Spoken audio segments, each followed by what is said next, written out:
A'udzubillahi minasyaitonirrajim. Bismillahirrahmanirrahim. Alhamdulillahirabbil alamin, nahmaduhu wa nasta'inu wa nastaghfiruh. Wa na'udzubillahi min syururi anfusina wa min sayyiati a'malina. May yahdihillahu fala mudilla lahu wa man yudlil fala hadiya lahu. Asyhadu an la ilaha illallah wahdahu la syarika lahu wa asyhadu anna Muhammadan abduhu wa rasuluh. Subhanaka la ilma lana illa ma 'allamtana innaka antal alimul hakim. Allahumma 'allimna ma yanfa'una wanfa'na bima 'allamtana wa zidna ilma. Rabbi yassir wa la tu'assir, Rabbi tammi bil khair, amma ba'du. InsyaAllah kita sambung tadabbur surah Al-Hajj ayat 3. Sebelum tu kita tengok pengajaran ayat lepas, ayat 1 dan 2. A'udzubillahi minasyaitonirrajim.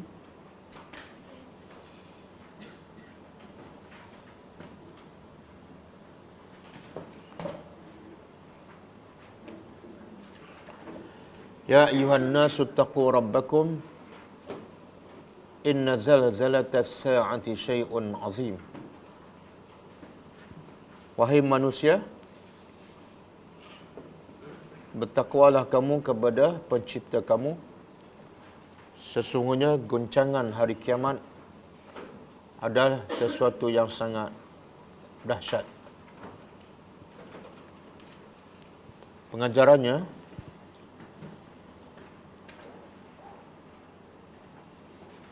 pertama,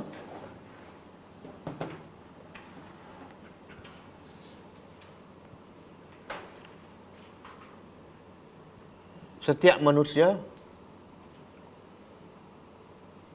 manusia wajib bertakwa kepada Allah.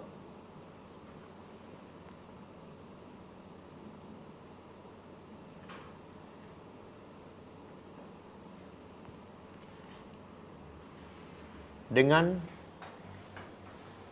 mentaati perintahnya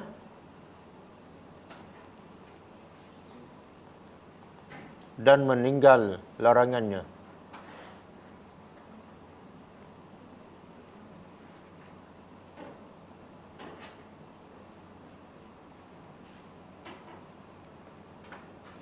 Yang kedua,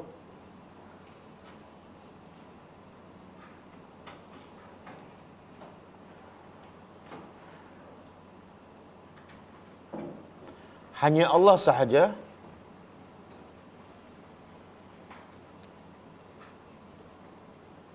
yang wajib ditaati.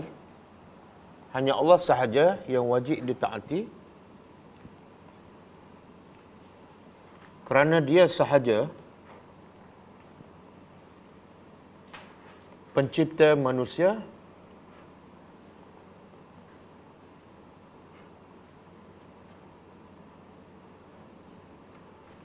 dan pemberi segala nikmat.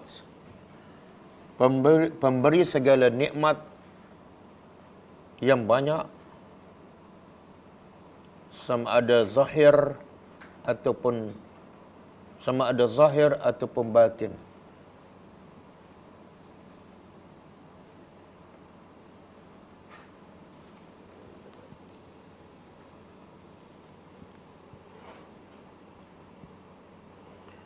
Yang ketiga, pendorong utama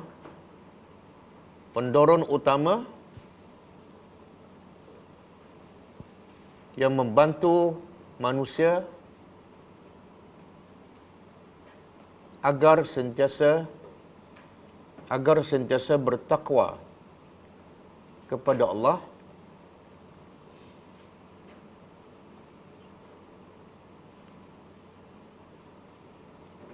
ialah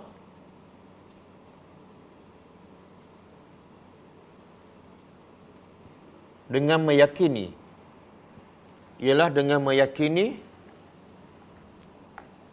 dan selalu mengingati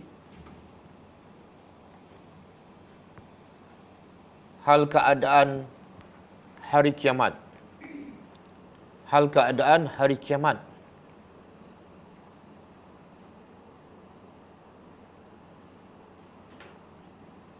Yang merupakan tempat untuk manusia menerima balasan yang adil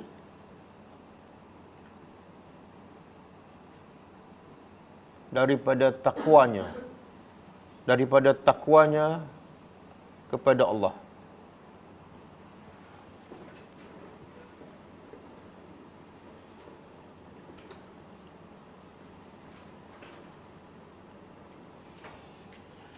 Ayat kedua. Yauma tarawunaha tazhalu kullu murdi'atin 'amma arda'at wa tada'u kullu zati hamlin hamlaha wa tara an-nasa sukara wa ma hum bisukara walakin 'azaballahi syadid. Maksudnya, pada hari itu kamu akan melihat suasana yang setiap ibu yang sedang menyusu akan melepaskan anaknya yang sedang disusu, dan setiap yang sedang sarak mengandung akan gugurkan kandungannya, dan akan melihat manusia pada hari itu dalam keadaan mabuk, tetapi mereka sebenarnya tidak mabuk, akan tetapi disebabkan azab Allah yang sangat dahsyat. Okey, pengajarannya,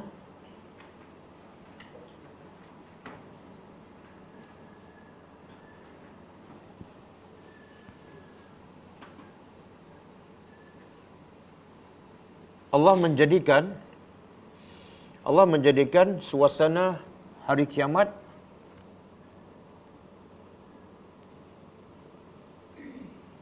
yang sangat dahsyat dan menakutkan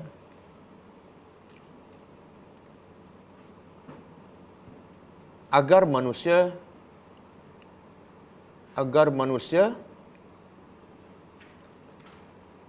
sentiasa mentaati Allah dan sentiasa bersedia untuk menghadapi suasana yang lebih dahsyat daripada hari kiamat.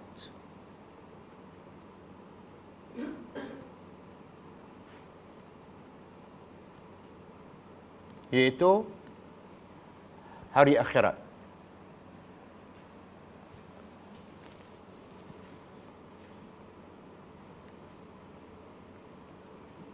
Yang kedua, antara punca utama manusia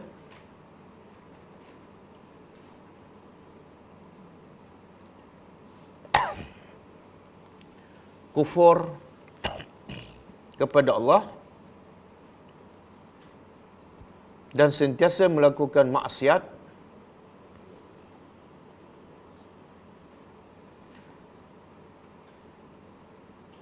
kerana manusia tidak beriman dengan hari pembalasan.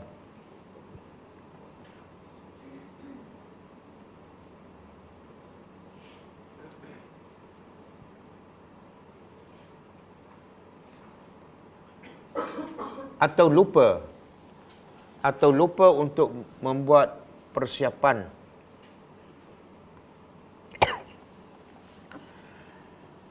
disebabkan tertipu dengan keindahan dunia.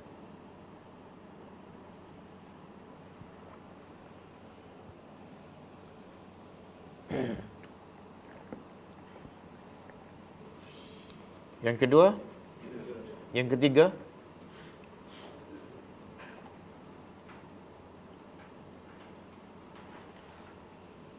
dibolehkan menggunakan bahasa yang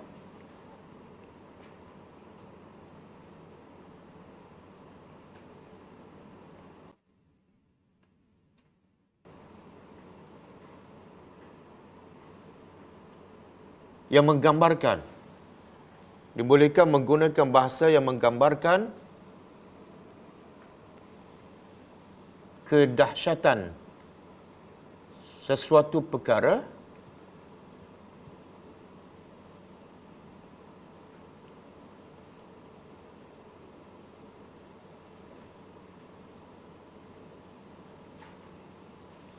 dengan tujuan untuk menimbulkan ketakutan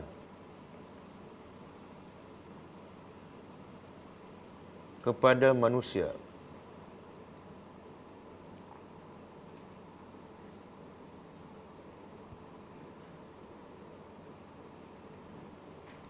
Seperti manusia mabuk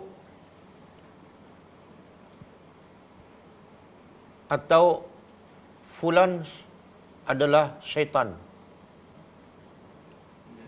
Fulan adalah syaitan.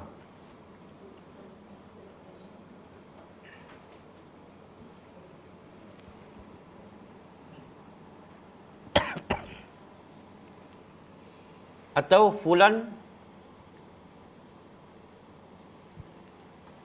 adalah mayat.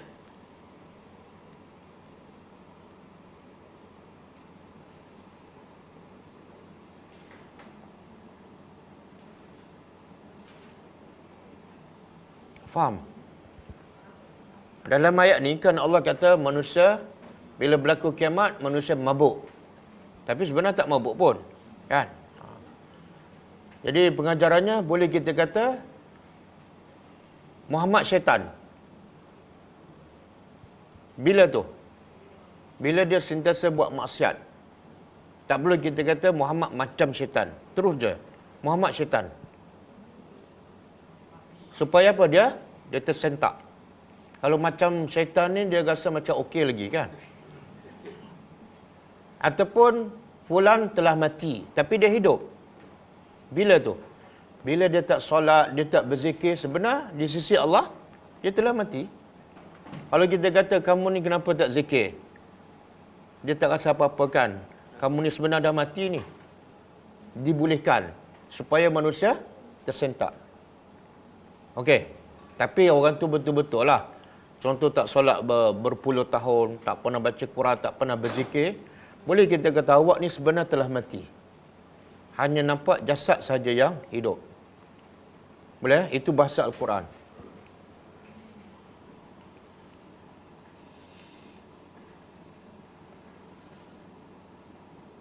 Okey, yang keberapa? Yang keempat. Dahsyatnya hari kiamat, dahsyatnya suasana hari kiamat,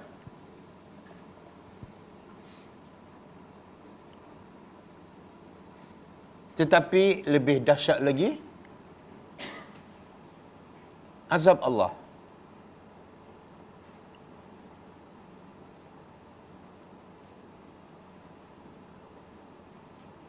Kerana hari kiamat hanya berlaku seketika. Tetapi azab Allah kekal selamanya.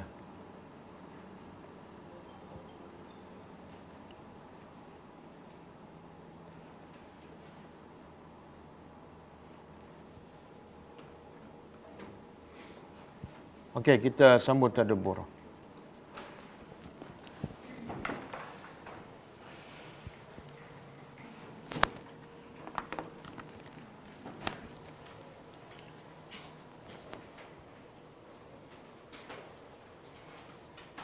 Oh, hari ni full house lah. Ke dekat kiamat lah? Tak bergurau. Ha? Tak bergurau je. Ha? Okey, auzubillahi minasyaitanirrajim. Ayat 3 ni kaitan dengan ayat lepas. Ayat 1 dan 2 Allah cerita pasal kiamat, suasana yang sangat-sangat menakutkan sebagai amaran bahawa yang berlaku lepas kiamat iaitu azab Allah lagi dahsyat. Tapi hasilnya apa? Adakah manusia gerun juga dengan kiamat setelah dicerita kepada mereka suasana kiamat? Hasilnya tak.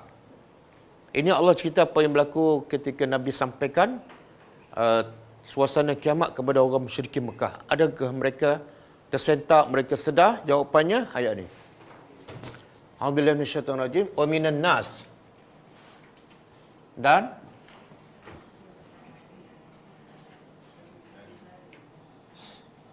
ada dari manusia.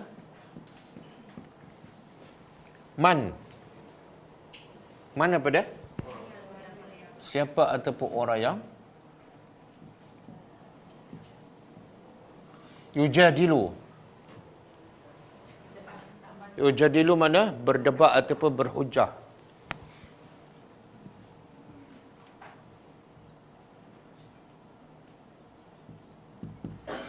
Fillah ni mana? Tentang Allah. Bila sebut tentang Allah maksudnya apa? Sama ada tentang Allah mereka beriman ataupun kufur, tentang sifat-sifat Allah, tentang nama-nama Allah, ataupun juga tentang peraturan hukum yang Allah tetapkan.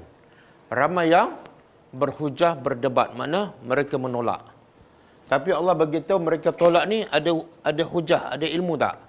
Tak, bi ghairi ilmin. Tanpa ilmu.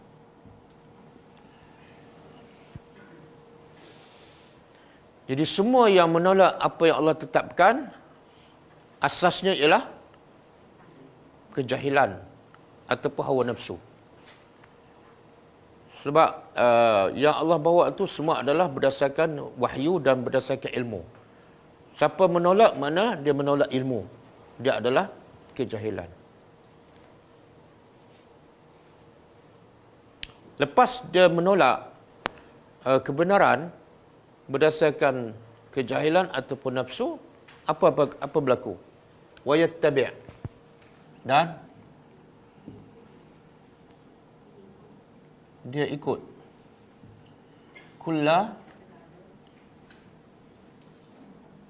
segala ataupun setiap syaitan marid, syaitan yang tak, kalau sakit maridun ba, ni maridun sakit, ni maridin dal, yang melampau, yang jahat. Syaitan memang jahat, tapi bila sebut maridin yang lagi jahat, lagi melampau.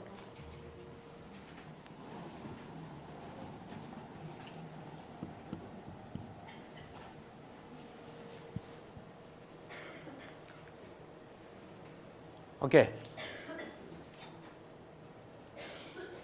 Ada. Oh, maridun. Masya Allah. Syafakallah. Okey. Tengok dalam satu ayat Allah begitu apa?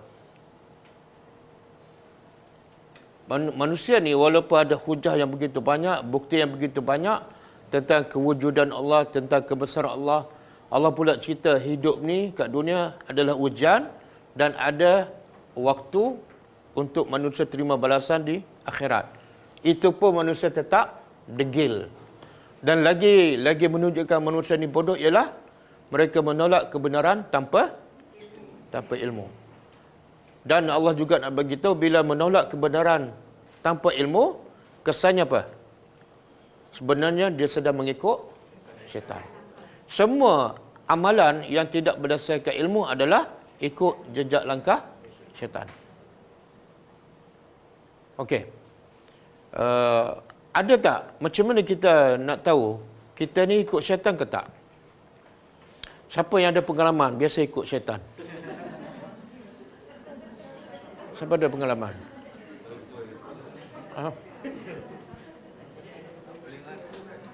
Kalau tak ada pengalaman memang hebat. Memang hebat. Sebab syaitan dia bersumpah depan Allah kan. Dia akan sesatkan semua manusia kecuali orang yang ikhlas. Jadi kalau kita tak ada pengalaman, ikut syaitan, mana kita adalah orang yang ikhlas. Hebat. Tak ada pengalaman? Oh, hebat.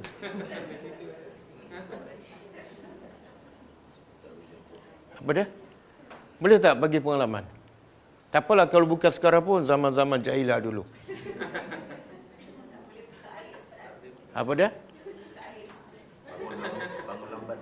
Oh, tak boleh buka air. Yang mengumpat pasal orang tu, buka air. Dia buka air orang okey, buka air dia tak boleh. Itu pun langkah-langkah. Apa dah?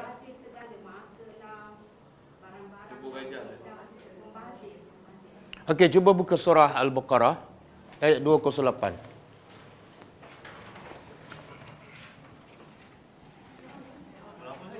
Al-Baqarah 208. Ayat ni panjang lagi ke sama kan? Panjang lagi kan? Ada separuh. Anda rasa tak sempat. Sorry ya, anda padam.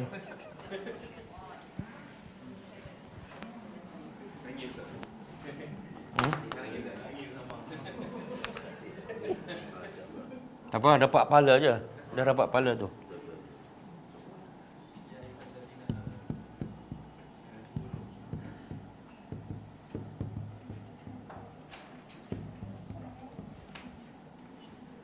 Udkhulu fis-silmi kafah wala tattabi'u khutuwati syaitan.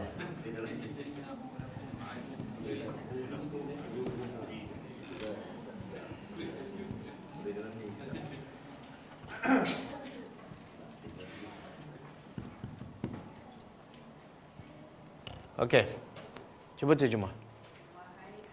Ya ayyuhallazina amanu, wahai orang beriman. Bila Allah cakap wahai orang beriman, dia khusus kepada orang beriman. Dan kalau kita termasuk orang beriman, kita wajib dengar dan wajib faham. Sebab ada perintah yang Allah nak sampaikan yang wajib kita taat, ataupun ada larangan yang Allah nak larang yang wajib kita tinggal kalau kita orang beriman. Okey. Apa perintahnya? Udkhulu. Masuklah kamu fis silmi.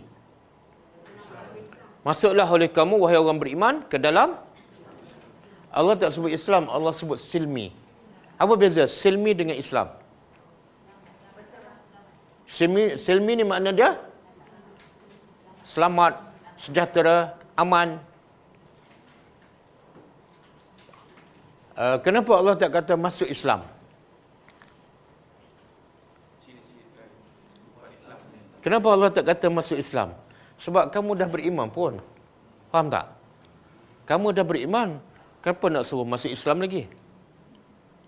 Satu. Yang kedua, Allah nak beritahu bila kamu masuk Islam keseluruhan, kamu akan dapat silmi. Kamu akan sejahtera, kamu akan selamat, kamu akan aman. Kalau kamu tak aman, cuba cek. Dah solat, dah puasa, tapi tak aman, tak bahagia, ada je masalah. Faham? Sebab tu Allah kata, masuk Islam tak berhenti setakat tu. Kafah. Apa makna kafah? Keseluruhan.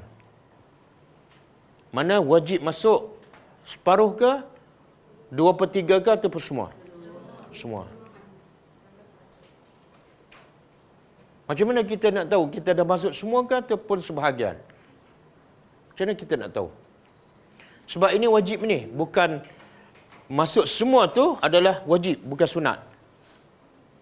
Maknanya boleh tak kita nak pilih, kita ambil bahagian ni, kita tinggal bahagian yang kita tak suka? Tak boleh. Soalnya bagaimana kita nak tahu kita dah masuk semua ataupun tak masuk semua? Macam mana cara nak tahu?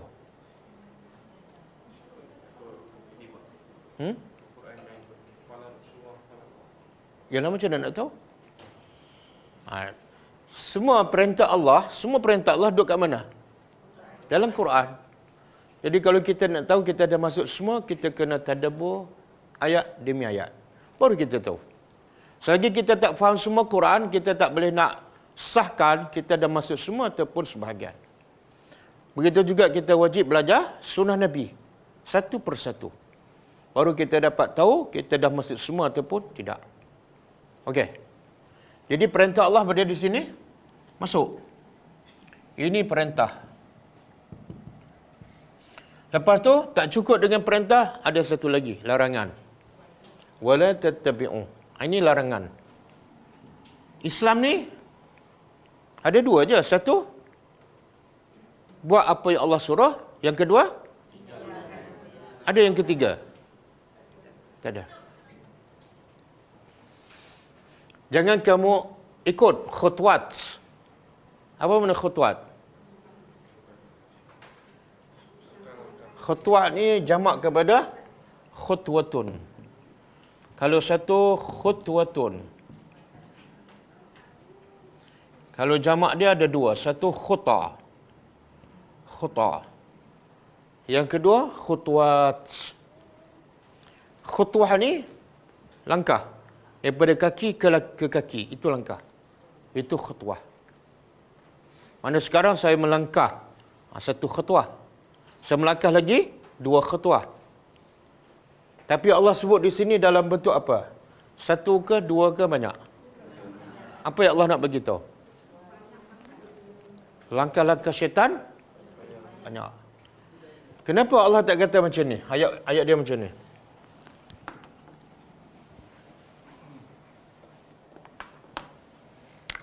Wala tattabi'u asy-syaitan. Allah tak kata jangan ikut syaitan. Tapi Allah kata apa? Jangan ikut. Kenapa? Faham soalan? Allah tak kata jangan ikut syaitan. Tapi Allah kata jangan ikut langkah-langkah. Apa hikmahnya? Syaitan? Okey, soalan saya dijawab dengan soalan yang lain. Kalau kita kata, Allah kata jangan ikut syaitan, kita akan jawab apa? Semua kita tak nak ikut syaitan sebab syaitan ni memang jahat. Semua orang tak nak ikut syaitan. Tapi bila sebut langkah-langkah syaitan, ramai yang ikut tanpa sedar sebab langkah. Dia tak nampak rupa syaitan. Dia hanya langkah. Boleh faham? Saya kata jangan ikut perompak. Semua orang tak ikut. Tapi dalam keadaan kita tanpa sedar, kita ikut langkah-langkah perompak. Okey. Jangan ikut langkah syaitan, kemudian Allah bagi tahu amaran. Sesungguhnya syaitan tu bagi kamu musuh yang sangat nyata. Musuh syaitan ni musuh sangat nyata, tapi kita nampak tak dia? Macam mana musuh nyata tapi tak nampak? Syaitan dengan perompak yang mana lebih nyata? Yang mana kita lebih takut? Itu hebat syaitan tu. Dia musuh yang paling nyata, paling jahat, tapi orang tak berapa takut. Dan sebab tu kebanyakan manusia asyik tertipu. Okey. Dalam konteks ayat ni, Allah suruh apa tadi? Masuk Islam semua sekali. Tiba-tiba Allah kata jangan ikut langkah syaitan. Jadi soalannya, apa langkah syaitan? Langkah syaitan ialah ni. Apa saja yang Allah perintah, dia pastikan kita tak ikut. Kalau tak boleh semua pun, kita tak ikut separuh. Apa dia? Solat, silakan. Kamu nak solat, silakan. Kamu nak haji, silakan. Kamu nak puasa, silakan. Tapi masa pergi sekolah, nak belajar apa? Ikut orang ramai. Dia berjaya tak syaitan? Lepas tu bila nak pilih bidang pengajian, ikut langkah apa? Langkah orang ramai. Sebenarnya langkah syaitan. Kita tak tanya, apa yang terbaik untuk saya? bidang apa yang sepatut saya belajar untuk saya menjadi orang yang bertakwa. Tak ada soalan tu. Betul? Yang biasanya soalan apa? Itu adalah berdasarkan pengalaman. Pengalaman kita semualah. Betul. Pasaran yang paling menguntungkan. Langkah apa tu? Takwa dia tak ada, betul? Lepas tu, dah habis belajar, pilih bidang kerja. Kita ikut langkah syaitan ke? Yang Allah, matlamatnya redha Allah. Masa nak pilih bidang kerja. Syaitan. Lepas tu dah bekerja, kahwin. Kita pilih calon suami ataupun isteri, langkah syaitan ke? Yang Allah redha.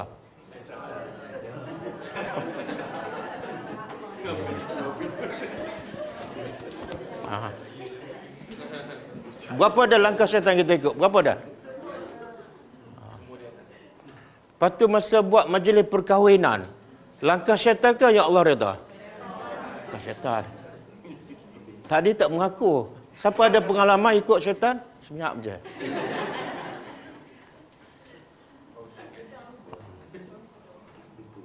Okey. Bila kita dapat anak, kita didik anak ikut langkah syaitan ke ikut yang Allah redha? Kita pilih anak sekolah apa? Sekolah yang akademik cemerlang, yang orang angkat, yang orang nilai, ataupun yang Allah redha. Walaupun sekolah tu tak terkenal. Kita ikut langkah apa?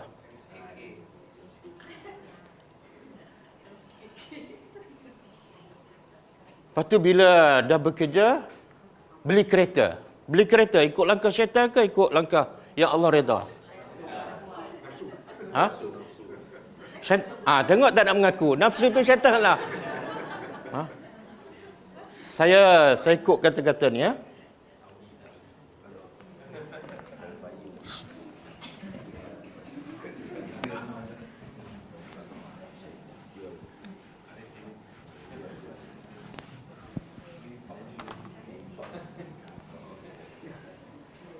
Ini pendapat ulama, dia menghuraikan apa itu langkah syaitan.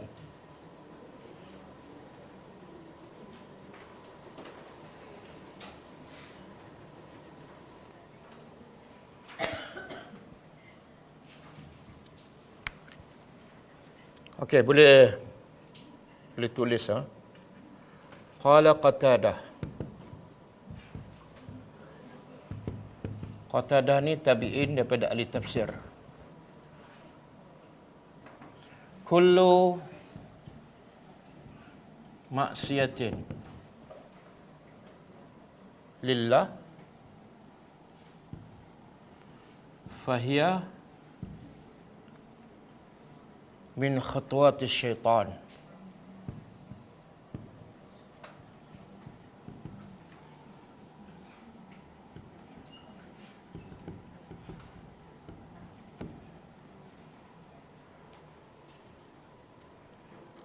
Kullu maksiatin lillah fahiya min khutuwati syaitan. Setiap maksiat kepada Allah, maka ia adalah langkah syaitan. Semua sekali. Semua maksiat yang besar, yang kecil, yang kita nampak, yang kita tak nampak adalah langkah syaitan. Yang kedua, qala Ibnu Atiyah.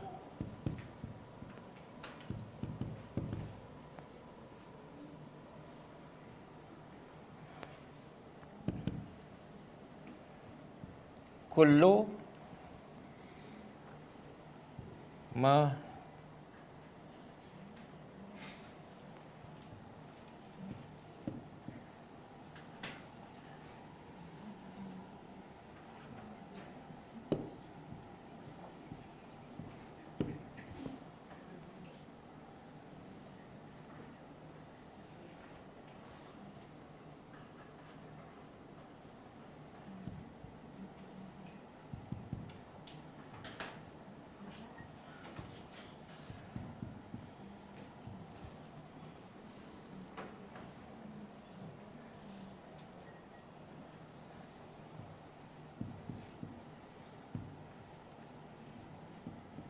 boleh tulis bahasa Arab? Wah, ambil gambar terus lah. Oh, kalau saya tulis, pelajar ambil gambar je.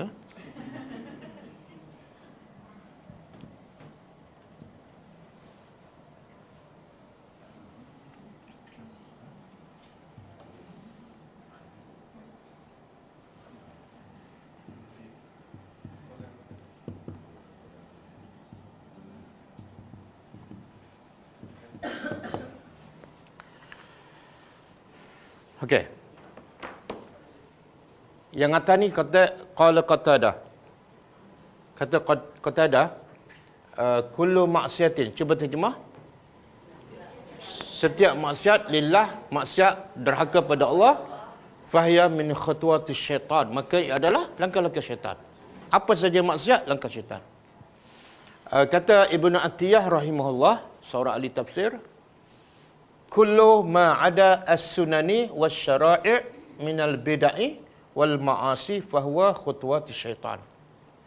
Cuba terjemah. Kullu, setiap, ma ada, bukan, setiap yang selain daripada sunan. Sunan ni sunnah-sunnah Nabi. Setiap yang selain daripada sunnah Nabi dan syariat Islam, minal bid'ah, daripada perkara-perkara bid'ah, wal ma'asi, dan maksiat, maka ia adalah langkah syaitan. Satu, apa saja peraturan yang bukan daripada Islam. Yang kedua, apa saja amalan yang bukan sunnah Nabi, dia khutuwatus syaitan. Termasuk benda bid'ah. Semua langkah syaitan. Sebab itulah syaitan, dia kalau orang tu tak nak buat maksiat, orang ni memang tak akan berzina, tak akan rasuah, tak akan membunuh orang, tak akan minum arak. Dia masuk melalui apa dia? Orang ni memang kaki ibadat. Syaitan akan kacau ke ataupun syaitan biarkan? Syaitan akan kacau melalui ibadat yang dia suka tu. Caranya macam mana?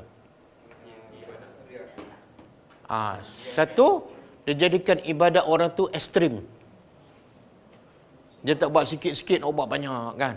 Saya kata buat lagi. Akhirnya, dia give up. Dan kadang-kadang dia buat banyak sampai dia tambah-tambah.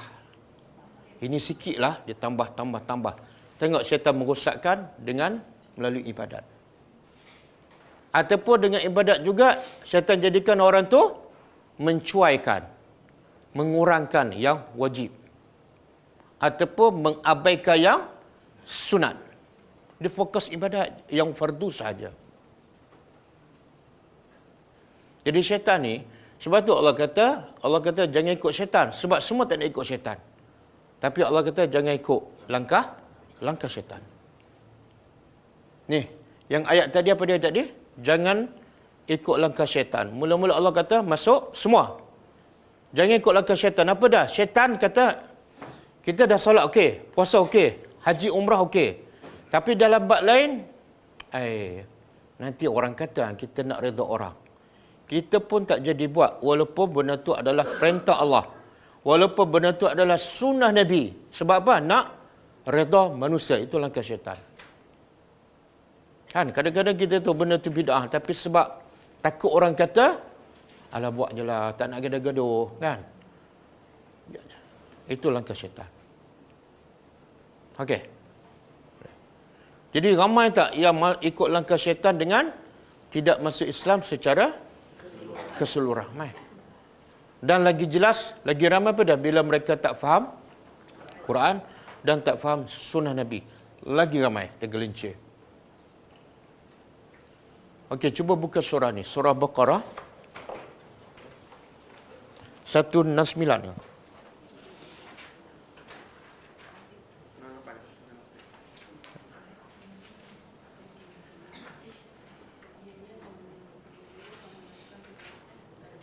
Satu 168.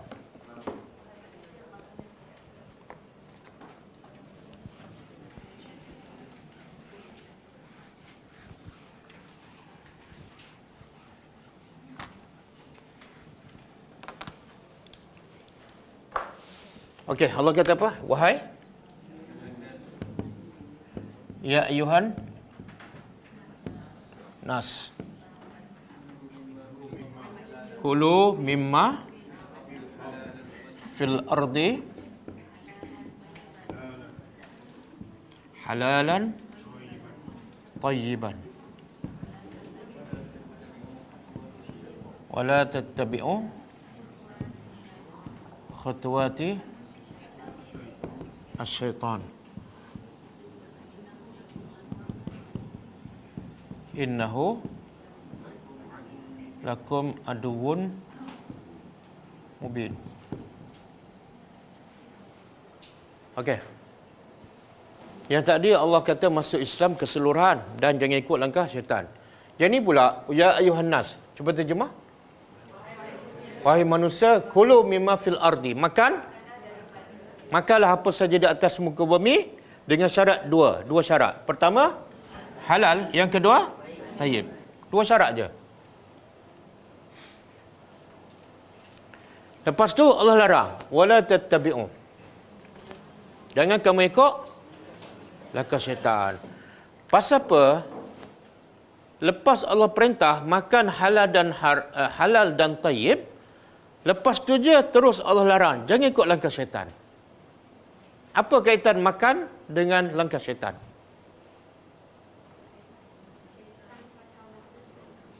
Apa dia?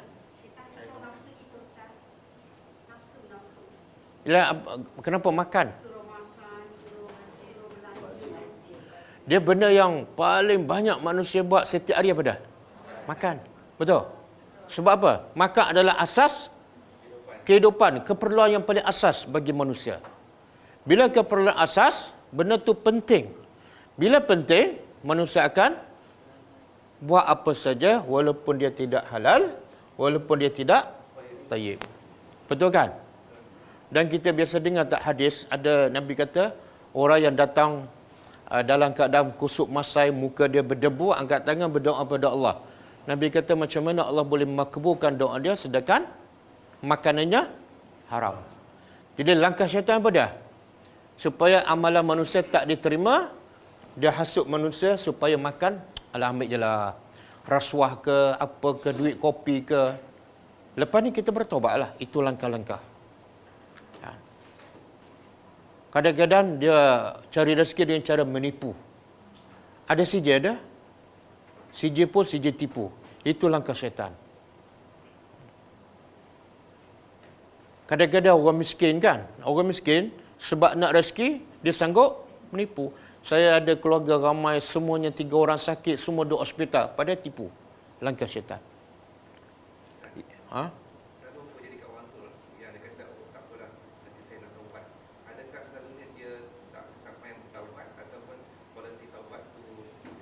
Tak, bila dia kata dia nak bertaubat, itulah ayat-ayat syaitan. Langkah-langkah syaitan. Sebab orang beriman, dia wajib bertaubat ke, dia perlu beritahu dia nak bertaubat? Bila dia wajib? Masa tu juga. Kenapa nak? Terus bertaubat. Boleh? Sebab dia ajal maut tak tahu bila kan? Kenapa nak? Kenapa tangguh? Okey. Boleh? Jadi banyak tak syaitan tipu manusia melalui makanan? Berapa ramai yang cari rezeki halal tapi menyebabkan solat lambat? Langkah syaitan. Betul?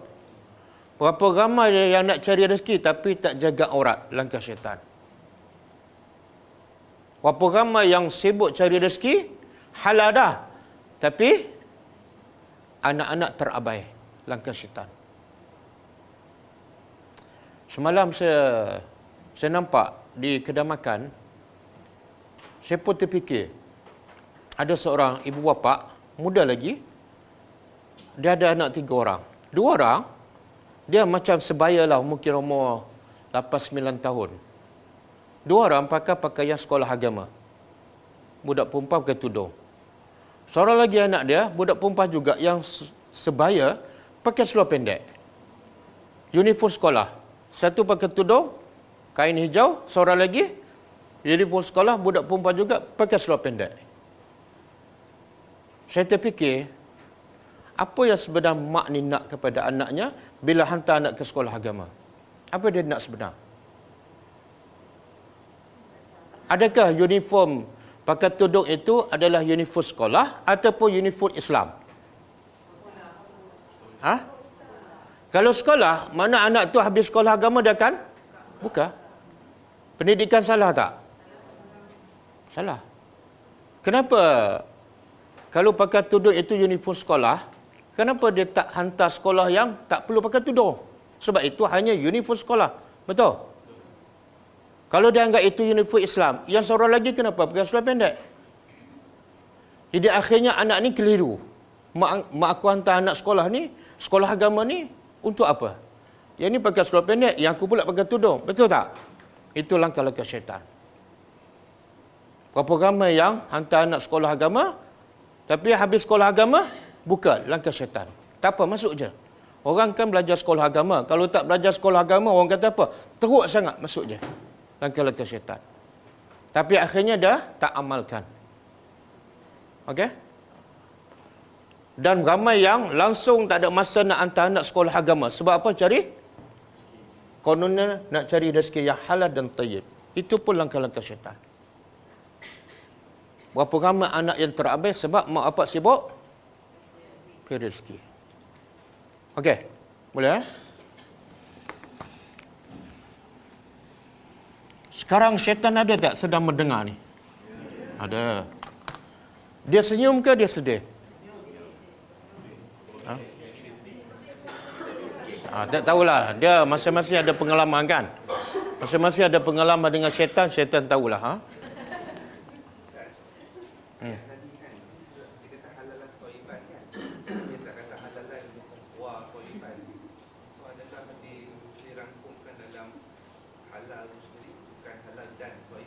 Tak, dia tak ada waw ni bermakna apa? Yang halal dan bersifat. Halal bersifat tayyib. Kalau halal dan tu makna dua benda yang berbeza. Tak. Satu benda je halal tapi sifatnya tayyib. Ada tak halal tapi tak tayyib? Apa dia? Ayam kotor Ha? yang tak disembelih. Ayam? Ayam dia kotor dia tinggal dekat tepi parit. Boleh bagi kita. Ayam tu belum disembelih, lepas tu kita sembelih. Sembelih cantik dah tapi dia kotor. Tapi kotor boleh basuh. Tak basuh lah, lepas tu jadi tak kotor. Ha.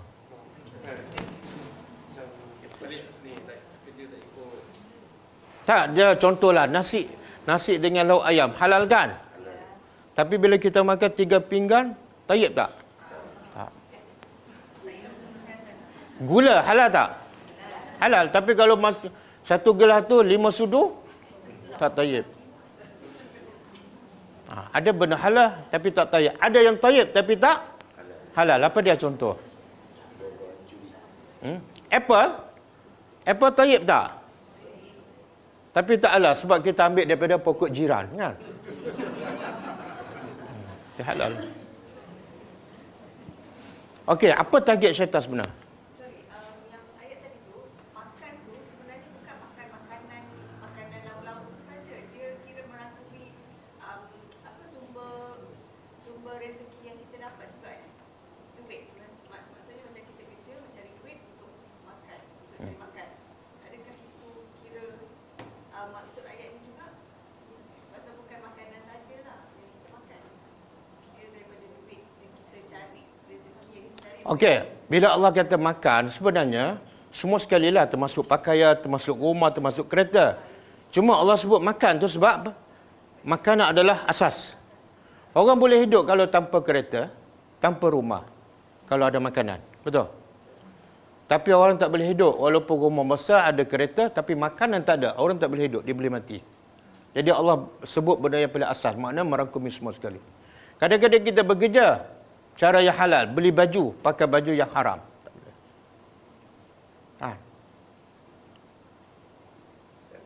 Ustaz, bapak dia makan duit rasuah. Lepas tu dia bagi anak. Adakah duit bila anak tu pakai halal ataupun haram kepada bapak dia? Dia pendapat yang paling kuat, bapa ambil rasuah, dia bagi makan pada anak. Anak tak ambil rasuah. Anak makan tak haram. Yang berdosa ialah bapa. Satu, dosa dia ambil benda haram. Yang kedua, dia bagi makan anak benda yang haram. Itu bapa yang tanggung. Tapi kalau anak tahu, dia boleh ambil tak? Boleh makan? Dia boleh makan, tapi sekadar cukup. Jangan kata, bagi lagi, dia pun simpan duit itu. Tak boleh. Dia ambil sekadar untuk makan. Itu dosanya, dosa bapak dia. Sebab itulah duit riba kita lah contoh. Boleh tak kita ambil, kita bagi pada orang miskin? Duit tu duit riba. Boleh ke tak boleh? Boleh. Haram bagi kita tapi halal bagi, sebab dia tak ambil rasuah, dia tak ambil riba. Tapi kalau dia tahu Ustaz, Ha? dia tahu punca tu punca haram, diterima juga. Tak, punca haram. Dia haram bagi siapa? Orang tu. Bukan haram bagi orang miskin tu. Boleh faham? Kenapa pula orang miskin, dia tak rasuah pun, dia tak ambil riba, kenapa jadi haram pada dia? Haram pada siapa yang terlibat lah. Kalau dia tahu Ustaz, orang miskin tu tahu. Kalau dia tahu lah ni, kalau tak tahu lagi okey. Betul? Kalau tak tahu lagi tak ada masalah.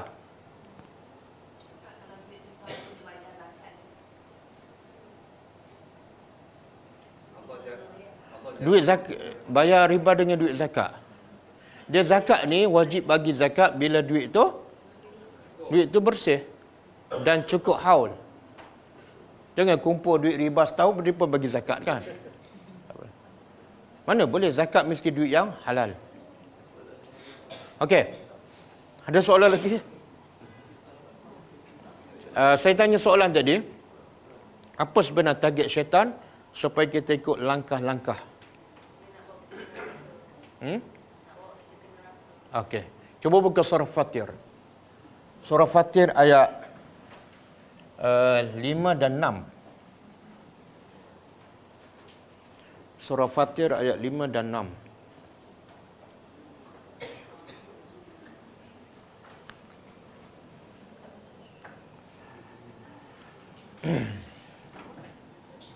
Apa dia ayat tu? Ya ayuhan nas. Inna wa'dallahi haqqun.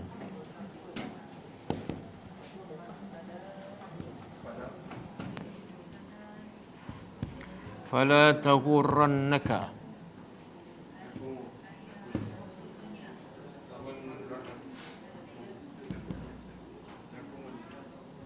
Fala taghurrannakumul hayatud dunya kan? Wala yaghurrannakum bil gharur. Apa tu? Inna syaitana lakum aduwwun saja. Fattakhizuhu aduwa. Kemudian fattakhizuhu aduwan. Apa tu? Innama yad'u hizbahu liyakunu min ashabis sa'ir.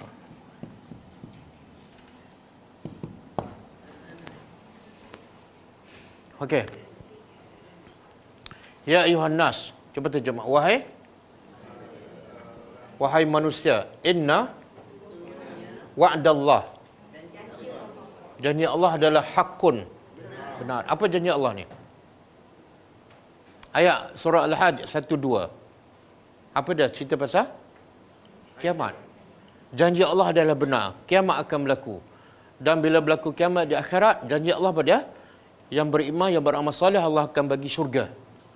Yang kufur, yang syirik, yang buat maksiat, Allah akan balas dengan janji Allah adalah benar. Maka Allah kata fala taghurnakumul hayatud dunya. Jangan kehidupan dunia menipu kamu sehingga kamu macam Tak percaya janji Allah yang benar. Banyak manusia bila kejar dunia, seolah dia percaya janji manusia adalah benar, janji Allah tak benar. Sebab itu banyak masa dia habiskan kejar janji manusia. Jadi, yang menipu manusia daripada percaya pada janji Allah pada tak kehidupan dunia. Nak lagi, nak tambah lagi, tamak lagi kan. Satu, yang menipu manusia. Yang kedua, wala yaghurrannakum bil gharur. Dan jangan menipu daya kamu. Wala yaghurrannakum billahi al gharur. Apa makna? Janganlah al gharur ni penipu paling besar, iaitu syaitan. Al gharur ialah syaitan, penipu paling besar. Janganlah syaitan menipu daya kamu daripada Allah ataupun daripada janji Allah. Jadi yang menipu manusia dua. Satu, kehidupan dunia. Yang kedua, syaitan. Ada yang ketiga. Bila sebut kehidupan dunia ni umum, dia termasuk apa? Kehidupan dunia. Termasuk anak, isteri, suami, harta, pangkat, termasuk semua ni. Tapi bosnya siapa? Al-Gharur. Sebab tu lepas tu Allah huraikan, inna syaitan, sesungguhnya syaitan ni bagi kamu adalah musuh yang nyata. Maka fattakhizuhu aduwa. Maka jadilah syaitan tu betul-betul musuh. Jangan jadi dia macam kawan. Tengok Allah sayang pada kita. Allah kata syaitan ni musuh. Maka buatlah musuh. Jangan musuh tapi buat kawan. Siapa yang pernah jadikan syaitan tu kawan baik dia? Teman setia anda. Siapa pernah buat?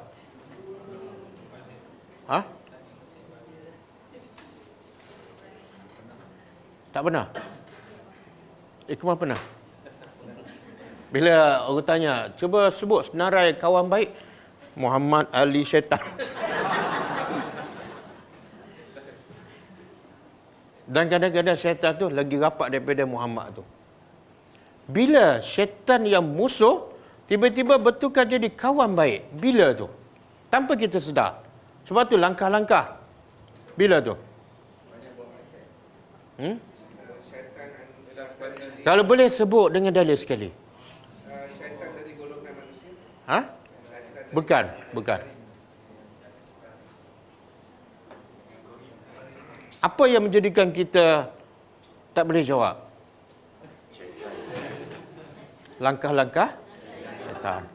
Sebab ayat yang saya tanya, kita memang baca dah daripada mula balik sampai sekarang. Tak tahu berapa ratus kali ayat ni kita baca. Tapi kita lupa ataupun kita tak faham. Siapa menjadikan kita tak faham? Langkah-langkah syaitan, betul? Okey. Surah apa? Zukhruf. Bukan surah Az-Zukhruf. Surah Az-Zukhruf ayat 36. Saya rasa dah tak ada ayat ni. Dah kan? Pasal apa lupa? Langkah-langkah syaitan.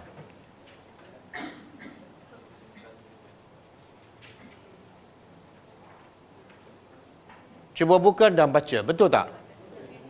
Apa cara syaitan menjadikan dia musuh tiba-tiba kawan baik kita?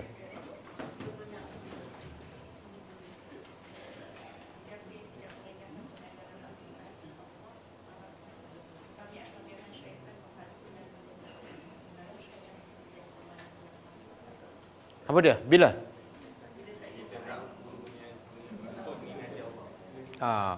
Bila kita lupa Allah, bila kita tak berzikir pada Allah, bila kita tak pada Allah, maka Allah hantar seekor syaitan. Dah Allah sebut. Daripada musuh, syaitan tu menjadi tukar nama dah. Apa dah? Tak dalam ayat tu. Qarin. Kalau musuh bahasa Arab, aduun.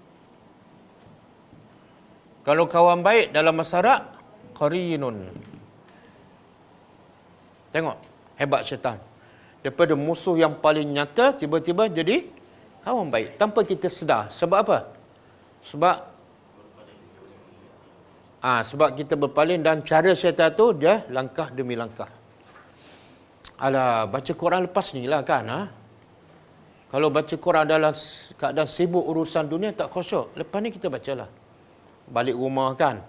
Balik-balik rumah, penat.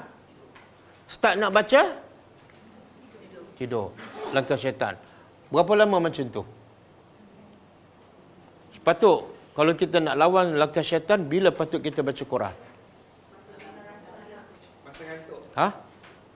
Masa ngantuk? Itu memang dah masuk perangkap dah. Tak, waktu terbaik baca Quran.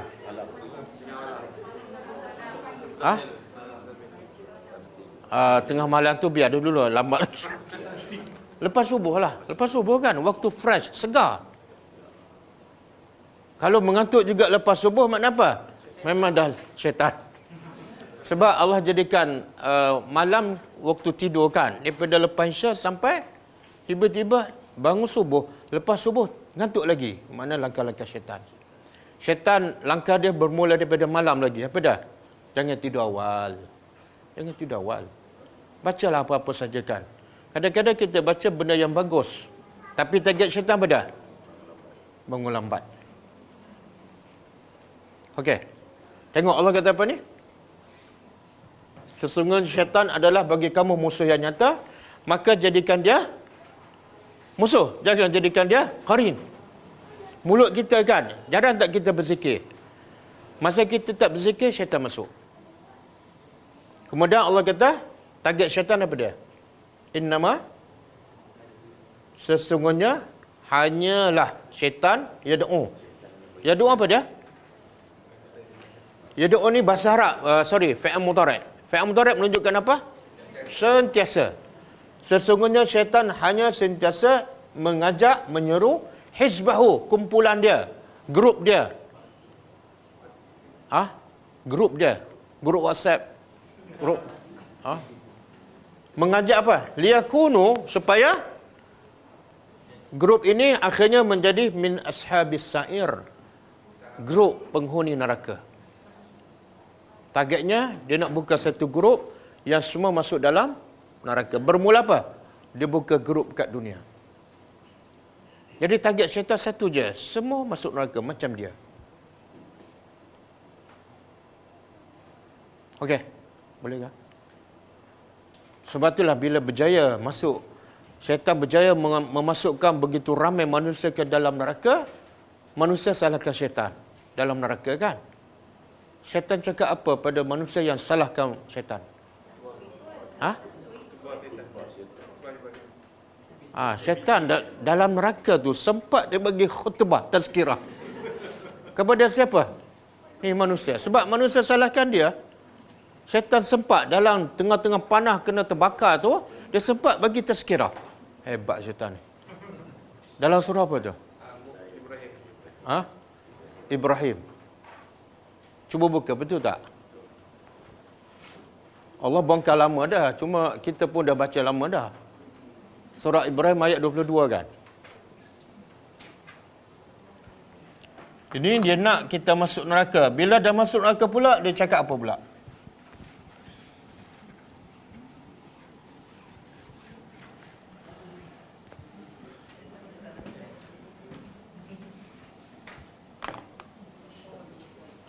Dia cakap apa? Syaitan kata, Allah dah janji kamu dengan janji yang benar. Buat baik dapat syurga. Buat jahat masuk neraka. Allah dah, betul dah janji dah. Kemudian? Dan aku pun janji juga. Aku janji apa dah? Alah, buat je maksiat. Lepas ni bertaubatlah. Kan? Masa muda nak enjoy kan? Lepas pergi Mekah, taubatlah. Ramai kan orang bertaubat lepas pergi Mekah kan? Itu janji aku. Lepas tu? Tapi syaitan kata apa? Aku tak ada kuasa nak paksa kamu ikut aku. Tak ada kuasa. Cuma aku boleh? Aku boleh hasut kamu, goda kamu. Dan akhirnya, kamu yang buat keputusan. Bukan aku. Lepas tu? Maka jangan kutuk aku. Jangan kutuk aku. Sebab yang buat keputusan siapa? Kamu. Falumu. Sekarang kutuk diri kamu sendiri. Nak salah aku kan pula. Kamu yang buat keputusan. Betul tak? Kita nak solat awal ataupun tak. Kita ada kuasa tak? Ada. Jangan salahkan syaitan. Bangun-bangun pagi, tengok dia cerah. Apa hal jam ni rusak kan? Dia salahkan jam. Okey, lepas tu? Ya Allah. Tengok Allah rakam. Allah rakam khutbah syaitan dalam neraka yang belum berlaku sebagai peringatan pada kita. Syaitan bagi tazkirah lagi menyakitkan hati manusia dalam neraka. Syaitan kata apa? Sekarang, aku tak boleh selamatkan kamu, kamu tak boleh selamatkan aku, dan aku pun tak boleh selamatkan diri aku sendiri. Habis? Tanggung sendirilah. Bila kita dengar khutbah syaitan tu, lagi okey ke lagi marah? Itulah kerja syaitan. Dia nak menyakitkan hati sampai dalam neraka. Okey. Oh, satu ayat kan? Kita sambung ayat kedua. Kataba, aku tiba. Telah ditulis ataupun telah tertulis ataupun telah dicatat. Telah dicatat di mana ni? Di Lauh Mahfuz. Iaitu apa dia? Annahu, sesungguhnya, man, siapa yang tawallahu. Tawallahu apa dia?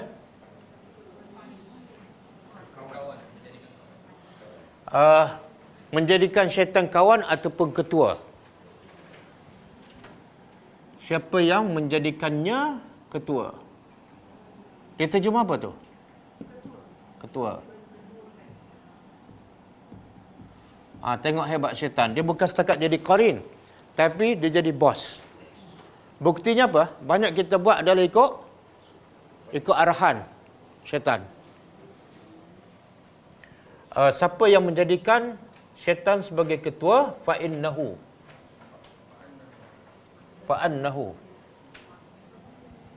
Tak muat nak tulis lah. Maka sesungguhnya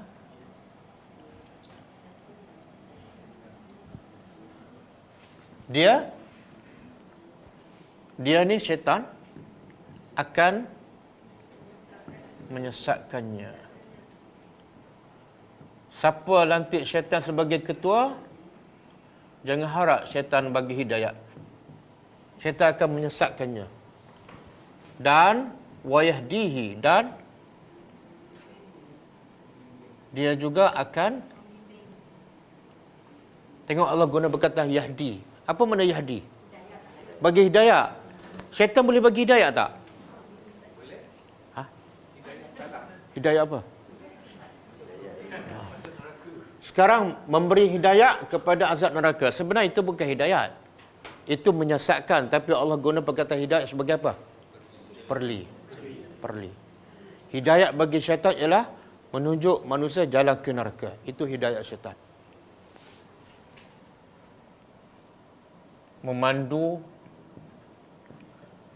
Memandunya ke azab sa'ir. Sa'ir ni dalam tafsir mengatakan salah satu nama neraka. Salah satu nama neraka, sa'ir, yang membakar.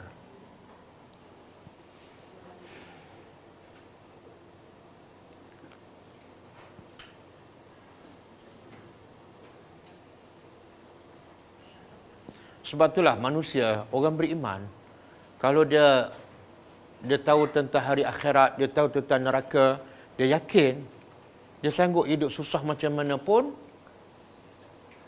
daripada makan benda yang haram yang membawanya ke neraka. Bahkan dia sanggup kalau dibakar kat dunia demi untuk pertahankan Islam, agamanya, dia sanggup dibakar kat dunia sebab dia tahu api neraka di akhirat besok lagi teruk dan kekal abadi. Contoh siapa? Keluarga Yasir. Yang kena bakar. Keluarga Yasir tak kena bakar. Ha? Ashabul Ukhdud. Dalam surah apa? Al-Buruj. Qutila ashabul ukhdud an-nar zatil waqud izhum 'alaiha qu'ud wa hum 'ala ma yaf'aluna bil mu'minina. Jadi bila dipaksa oleh raja yang zalim, orang beriman terjun ke dalam api. Semua terjun. Tak ada seorang pun rasa berat, rasa takut. Semua terjun. Kenapa? Sebab dalam kepala mereka pada surga satu. Yang kedua, nak selamat daripada azab ni. Kalau aku tak masuk api ni, aku akan masuk api ni. Aku ada dua pilihan je. Kalau tak masuk api kat dunia, makna dia syirik. Kan? Bila syirik, dia tak lepas api ni. Maka pilihan bijak pada masuk api dunia sekejap untuk selamat daripada api neraka yang kekal abadi. Okey. Okey, cukup setakat ni. Ayat ni panjang ni. Ayat ni panjang. Jangan padamlah. Jangan padam. Jadi nanti Ustaz Usama sambung je. Ada kelas dah lepas ni? Ha? Tak, sebelum kelas hari Jumaat. Ada kelas? Oh, dia suruh dia pakai whiteboard ni lah.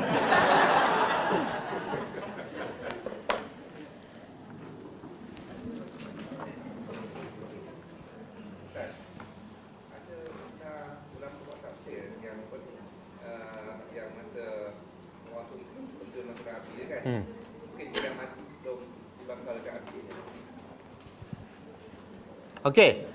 Soalan dia, masa ashab penggali parit memaksa orang beriman masuk dalam parit yang penuh dengan api kan?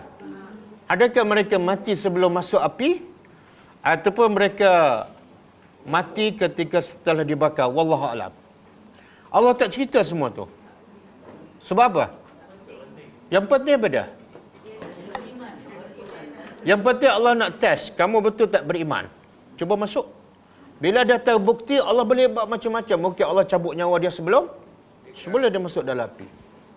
Dan tak mustahil kan? Sebagaimana Nabi Ibrahim AS, dia campak tak dalam api. Tapi Allah jadikan api tu sejuk. Okey, ada soalan? Ustaz, yang doa musafir, yang orang semasai dia angkat tangan kan, doa dia tak makbul. Kalau makan haram kan.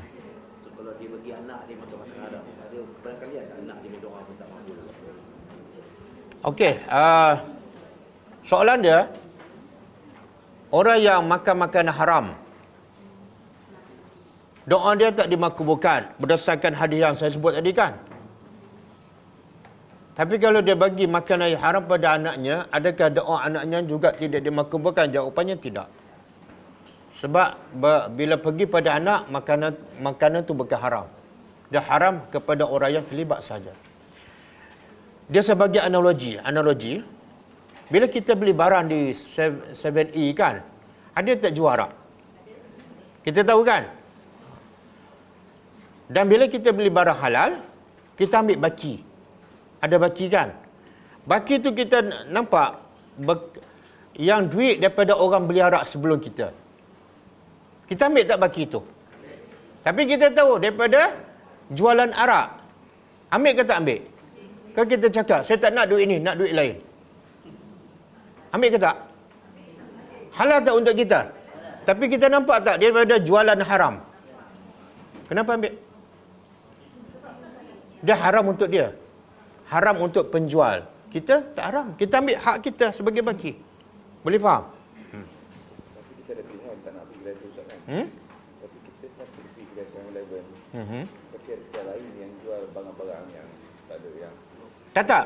Dia kita ada pilihan nak pergi kedai lain, itu bukan isu dia. Saya cerita pasal hukum. Duit tu boleh tak? Kalau kita ada pilihan pergi kedai yang tak jual arak tapi jual rokok. Same tak? Ke makruh? Ha? kalau kita tahu kedai 7-Eleven ni kedai ni kedai Tak, sebaik-baik kita elakkanlah. Sebaik-baik kita elakkan. Tapi contohlah kalau kita pergi di UK ke sebelah barat kan, pasti susah nak elak daripada tempat yang jual benda haram kan. Kadang-kadang kita beli makanan halal, sebelah tu makanan haram. Kita ambil baki. Pasti yang kita ambil baki tu bercampur dengan benda yang hasil jualan yang haram. Tapi tak haram bagi kita. Kita tak mencuri, kita tak rasuah, kita ambil hak kita. Kalau kita di hotel Ustaz, ada hotel bunuh orang jual bar. Samalah. Kita ada hotel kan? Hotel tu ada bar, ada karaoke, ada kelab malam, ada pelacur apa semua. Kita bagi duit, lepas tu baki dia bagi pada kita. Bercampur tak? Tapi kalau orang Islam yang tu buat hotel, orang Islam itu dia Kalau orang Islam buat, dia ada unsur-unsur syubhat lah. Kalau dia buat hotel dan hotel tu ada benda haram, dia akan tanggung dosa. Dia akan tanggung dosa.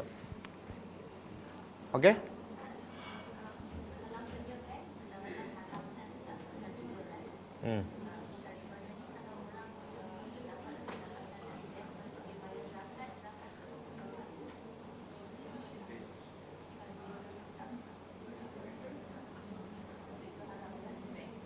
Kerja bank. Bank apa ni?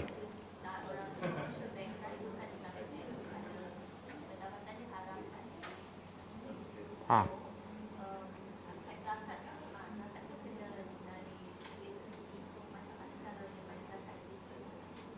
Yalah, duit zakat ni tujuan, salah satu tujuan zakat benda. Khuz min amwalihim tutahhiru. Zakat nak menyucikan daripada, bukan nak suci harta yang haram, salah tu. Zakat mesti daripada harta yang halal, tapi dia menyucikan apa? Penyakit hati, penyakit kedekut, penyakit cinta harta, penyakit tak nak bantu orang. Tapi zakat tu mesti daripada harta yang halal. Kalau duit haram, kenapa nak bagi zakat? Dia haram. Jadi siapa kerja bank yang memang jelas haram, dia tak perlu keluarkan zakat. Bahkan, dia wajib berhenti. Wajib berhenti. Okey, saya nak bagi satu lagi contoh. Sebab orang kita, dia faham bila bapa kerja benda haram, maka haram untuk semua anak-anak dia sekali. Sebenarnya itu tak tepat. Nabi pernah tak berjual beli dengan orang Yahudi? Pernah kan? Ada dalil sahih. Bila berjual beli dengan orang Yahudi, Yahudi ni, dia jual beli dia halal ke haram? Campur. Dan Yahudi juga terkena kuat rasuah. Kan? Ya, bila Nabi berjual beli, ada ketika Nabi ambil baki daripada duit orang Yahudi. Duit itu halal ke haram? Tapi daripada sumber yang haram, ada rasuah, ada semua kan, menipu dan sebagainya. Nabi ambil tak? Kenapa? Sebab bagi Nabi, samalah.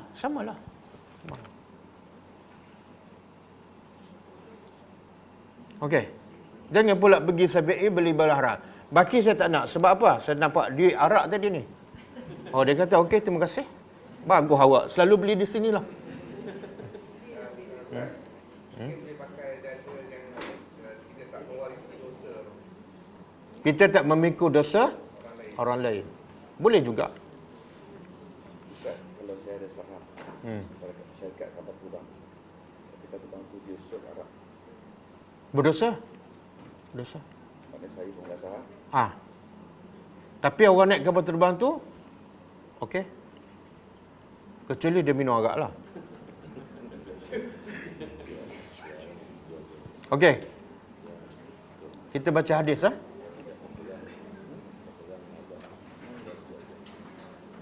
dia macam mana saya kasih notifikasi.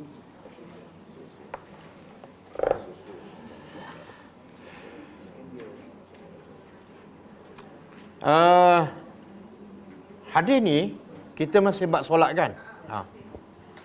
Saya nak tekan lagi sebab saya baca daripada kitab Syarah Riyadhus Salihin oleh Syekh Saleh Utsaimin. Dia huraian panjang pasal solat. Sebab solat ni benda yang paling asas dalam amalan orang Islam. Kalau solat tertolak, yang lain semua sia-sia. Jadi saya nak sebut juga apa yang disebut oleh Syekh Saleh Utsaimin.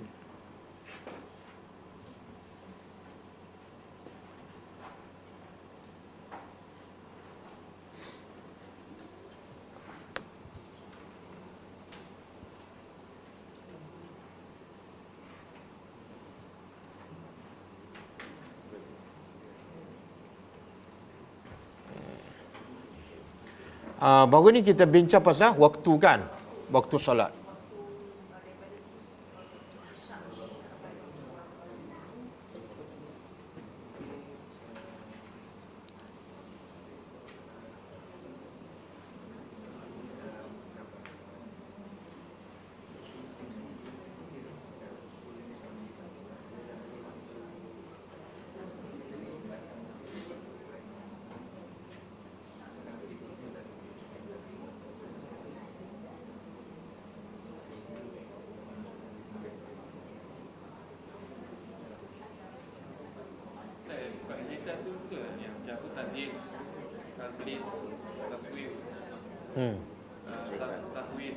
Betul. Antara langkah syaitan ialah dia menjadikan kita suka menangguh-nangguh bertaubat. Itu pun langkah syaitan.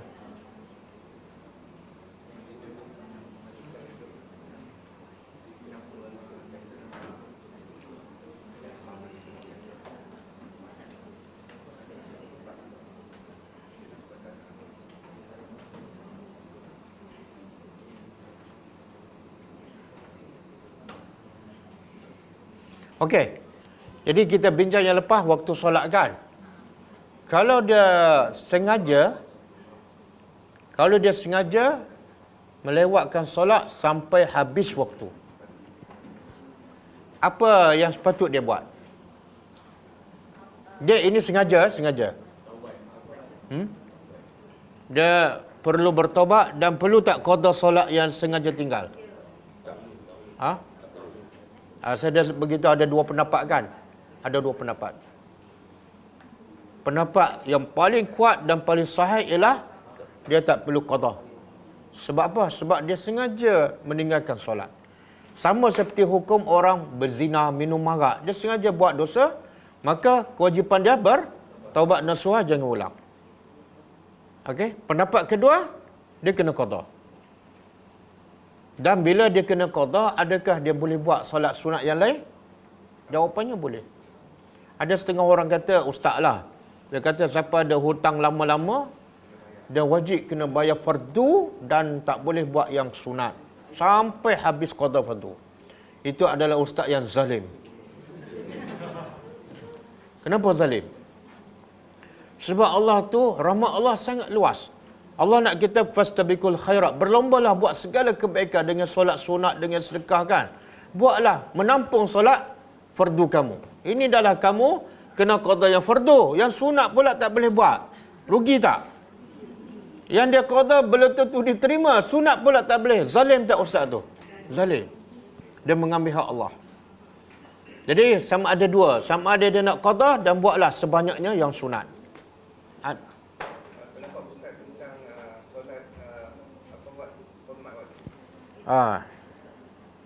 Solat mak waktu tidak ada. Yang ada ialah solat hormat Allah.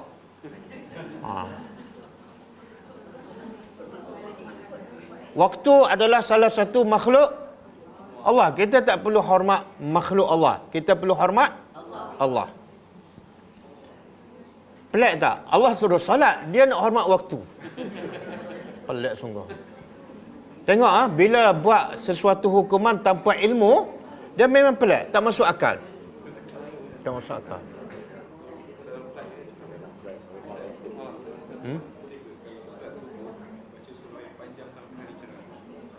Apa dia? Okey, soalan. Solat subuh, dia baca panjang sampai cerah. Jawapannya, boleh. Tapi syarat. Syarat, dia start subuh, dia start baca, waktu masuk subuh lah. Jangan dia start baca pukul 7, lepas tu cerah kan. Boleh. Tak ada masalah. Saya pernah duduk Pakistan, mazhab Hanafi, dia memang solat subuh lambat. Dekat-dekat nak cerah, baru dia solat. Lepas tu baca panjang pula, elok-elok habis, solat syuruk. Mazhab Hanafi. Betul. Turki pernah saya pergi solat subuh, masuk waktu subuh, orang tak ada. Kenapa orang Turki teruk sangat? Rupa-rupanya, dia masuk waktu, dia tak terus pergi. Dah lama setengah jam ke, Baru dia start pergi, baru nak qomat apa semua. Betul. Tapi dia datang ke misal lagi teruk sebab tak bangun langsung.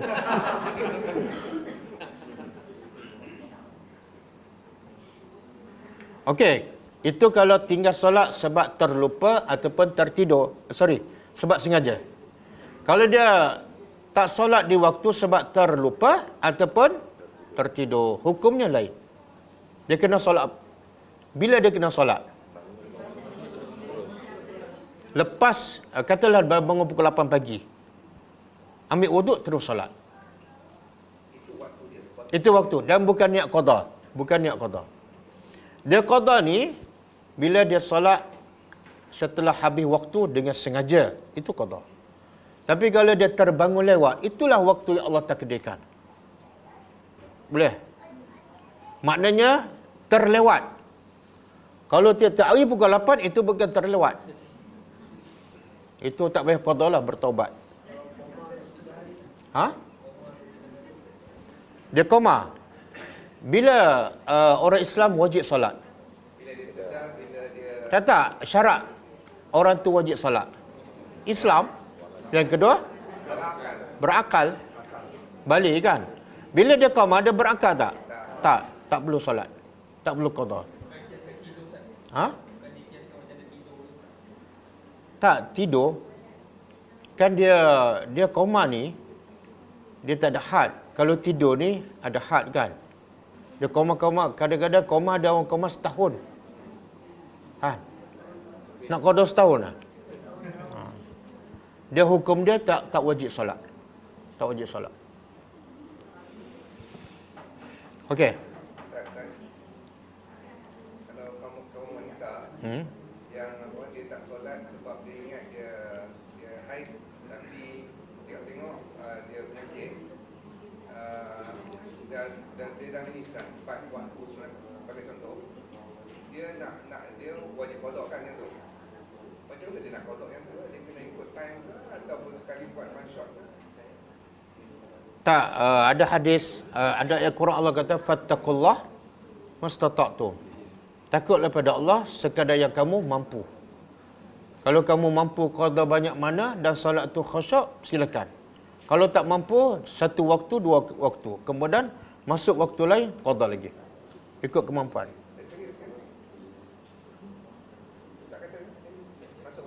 Tak, ini wanita yang dia ingat darah haid. Tapi rupanya istihadah. Tak cukup 24 jam kan? Dia punya syarat kan? Lepas tu, tak jadilah. So, Mana darah istihadah lah. Darah penyakit. Jadi soalannya? soalannya pada ketika itu baru dia tahu dia tak dapat air. Soal lama dah tempat dah waktu ni kan? So macam mana nak kalau 4? Dia boleh qada 5 waktu sekaligus kalau dia mampu. Ataupun dia setiap waktu subuh, dia qada subuh. Masuk zuhur, dia qada zuhur. Masuk asar, dia qada asar. Yang terbaiknya apa dia? One shot. Sekali je lah. Sebab 5 waktu je kan. Tapi wajib qada lain. Wajib qada. Wajib qada. Okey. Lepas tu wanita bila dia suci waktu asar, dia kena solat apa? Zuhur pun dia kena solat. Sebagai apa? Dia panggil ihtiyati. Zuhur pun dia kena qada. Sebab takut-takut dia mula bersih di waktu zuhur. Dia tak tahu. Okey kan? Apa masalahnya? Solat je. Bukan karaoke.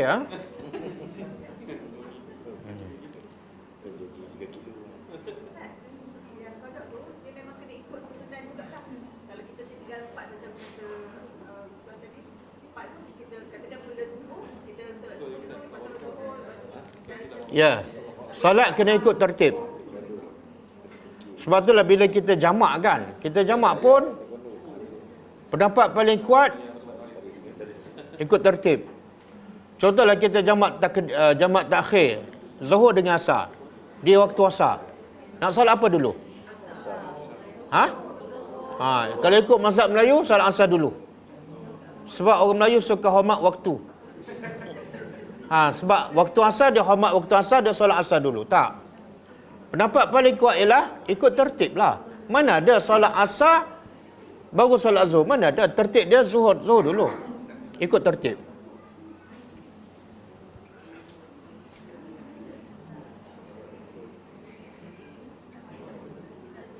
Okey. Poin yang kedua saya nak cakap ialah, bukan saya nak cakap, saya nak urai apa yang disebut oleh Syekh Saleh Utsaimin, iaitu antara syarat sah solat ialah bersuci. Dan bersuci ni satu, suci badan, iaitu dengan kita berwuduk. Yang kedua, suci pakaian, dengan kita bersihkan pakaian. Yang ketiga, suci tempat. Tempat solat tu kena tiga benda. Suci badan kita, termasuklah berwuduk. Yang kedua, pakaian. Yang ketiga, tempat. Tapi banyak juga berlaku, kadang-kadang dia di hospital, badan dia ada najis dan susah nak disucikan. Dia perlu solat ke ataupun tunggu dia sembuh baru dia qada? Hukum dia kena solat. Walaupun dalam keadaan badan dia masih ada kotoran, setelah dia tak boleh nak buat apa dah, najis tu memang ada kat situ, maka dia boleh solat. Dia bukan boleh, dia kena solat. Dan solatnya sah, dan bila sah dia tak perlu qada. Apa dalil? Umar kena tikam Umar kena tikam, masa solat subuh. tapi lepas tu Dia terus sambung solat tu. tak, dalil daripada Quran. Dalil ni orang kita selalu baca, tapi bila dia sakit dia tak solat. Dalil dia baca, la yukallifullahu nafsan, kan boleh sambungkan. Cuba terjemah sikit. Allah tidak akan bebankan, melainkan kamu dah cuba nak bersihkan najis, memang tak mampu, Allah tak akan bebankan solat dan solat sah. Yang tak sah apa dia? Kamu sengaja solat dalam pakaian kotor, kamu boleh bersih tapi tak bersih, tak sah. Sebab kamu mampu bersih tapi tak bersih. Boleh faham? Saya pernah sebutkan, dalam keadaan kalau musuh kejar kita dah ada wuduk, ada waktu 10 minit lagi nak habis, musuh tengah kejar, boleh tak kita solat sambil berlari? Kata pun tunggu musuh dah mati baru nak solat? Boleh. Tapi tak boleh nak rokok, tak boleh nak sujud lah. Nak baca Fatihah macam mana? Boleh solat? Kena solat kan? Dan solat tu sah tak? Lepas habis dah semua dah settle, musuh pun dah lari, kena qada tak? Tak. Apa dalil? Tu tengok ayat yang kita belajar. Bercakap tanpa ilmu. Apa dalil? Saya pernah sebut. Tak ingat lah.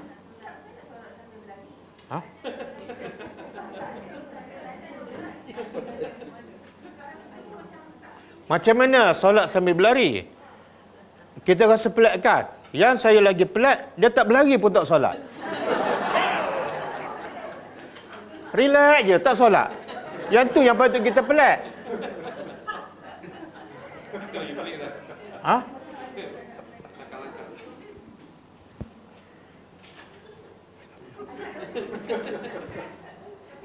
Okey. Tak, saya nak bagi, Allah bagi tahu solat sambil berjalan, solat sambil berlari. Tapi bila ustaz cakap, macam mana ustaz? Padahal Allah yang bagi tahu. Macam mana cara? Nak praktis Okey, sebelum saya tunjuk cara, cuba buka surah ni.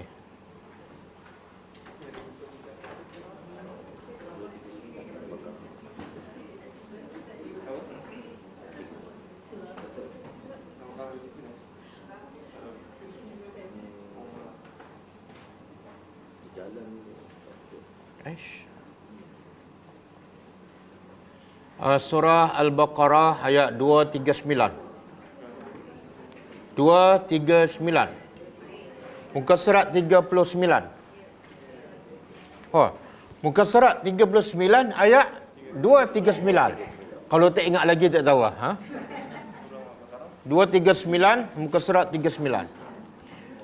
Okey, cuba masing-masing baca terjemahan. Boleh faham tak?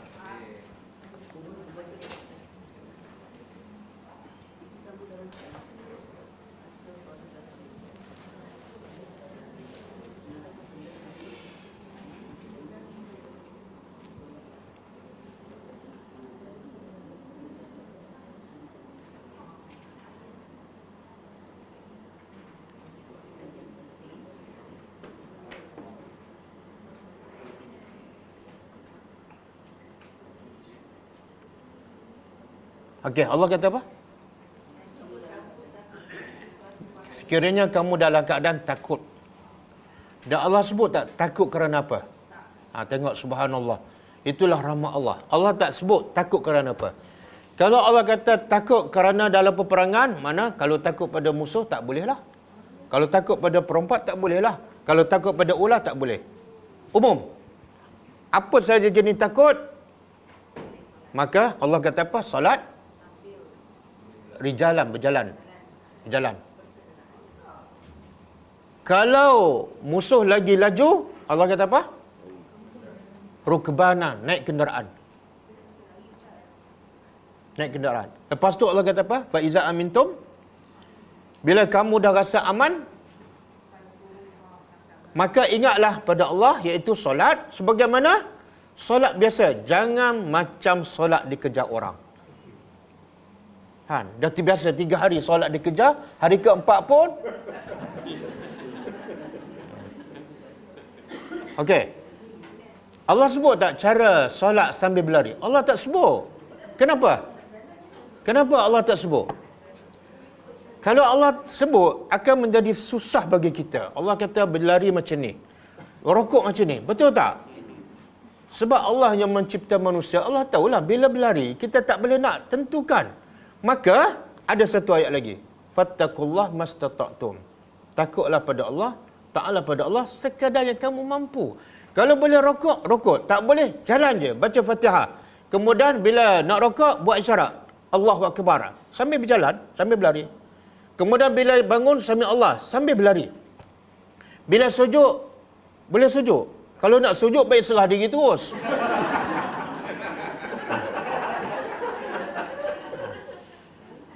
Jadi buat isyarat. Allahu Akbar, Subhana Rabbiyal A'la. Sambil berlari.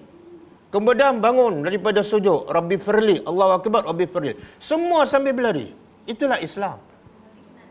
Kadang-kadang kita ni, otak kita ni, tak tahu nak kata apalah. Kadang-kadang kita fikir, sah ke tak? Kita tak fikir, yang suruh solat berlari siapa? Faham tak? Kalau Allah suruh, jangan fikir sah ke tak? Ya Allah suruh solat ketika kamu okey, tak fikir pula dosa ke tak? Betul tak? Makna apa? Allah tu nak, yang penting kita jangan tinggal solat apa keadaan sekalipun. Sebenarnya, bila kita solat sambil berlari sebab takut kamu musuh, kerana mentaati Allah, itulah ibadat. Walaupun masa tu tak khusyuk, tapi kita buat sebab siapa suruh? Allah. Berbeza dengan, aku tak boleh solat berlari sebab tak khusyuk. Kita ada buat dosa, engkar perintah Allah. Yang tu dosa. Boleh faham tak? Kenapa aku tak naklah solat sambil berlari sebab tak khusyuk? Kamu dah melanggar perintah Allah, suruh berjolak, suruh solat sambil. Kita tak fikir itu melanggar perintah. Kita fikir khusyuk ke tak? Akhirnya tak salat langsung. Sama juga yang sakit di hospital kan? Contohlah, kalau suami sakit, dia tak boleh bangun berwuduk. Senang je. Guru ajar dulu apa dah? Kena ambil wuduk. Dia tak boleh bangun, tak boleh pergi tandas. Lepas tu, dia tak ada anak lelaki, ada isteri je. Kalau isteri ambil wuduk untuk suami, dia diajar pada batal. Betul kan? Jangan sentuh, jangan sentuh. Kalau awak ambil wuduk untuk saya, batal.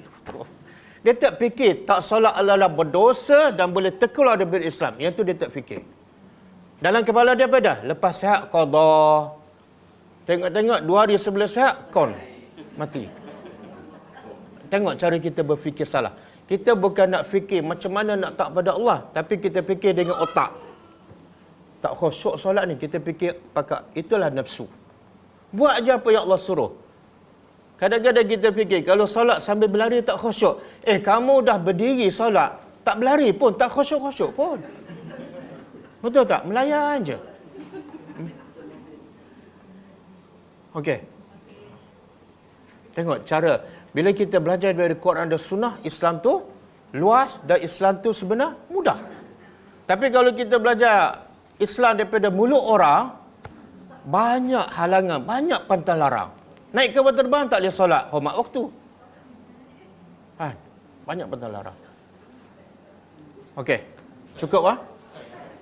Bagi ayat apa yang kepada Allah setakat yang anda mampu, ayat Surah At-Taghabun. Fattaqullah mastata'tum. Takutlah pada Allah sekadar yang kamu mampu. Kalau tak mampu tak payah. Surah At-Taghabun. Jap. Ayat berapa?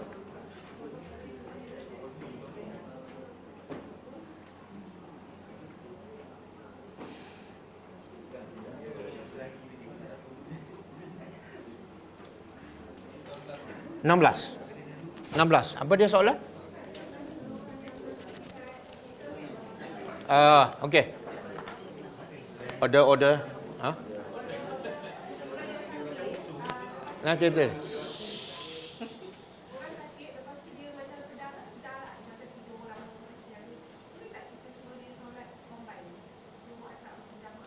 Tak, dia okey. Ni satu bab pula ni. Orang kita dia ajar boleh qasar dan jamak bila musafir. Betul? Sebenarnya tak tepat. Yang tepat berdasarkan dalil yang sahih ialah boleh qasar bila musafir dan boleh jamak bila ada kesukaran. Ustaz. Walaupun tak musafir. Ya. Kalau nak pendek kena musafir. Tapi kalau nak jamak tak perlu musafir, hanya perlu ada kesukaran. Jadi kalau sakit kat rumah, terbaring atas katil, boleh tak jamak? Boleh. Daripada 5 waktu jadi 3 waktu je. Okey. Kalau dia sakit dan nak jamak juga, bawalah ayah dia tu pergi ke Kuantan. Boleh jamak dan qasar.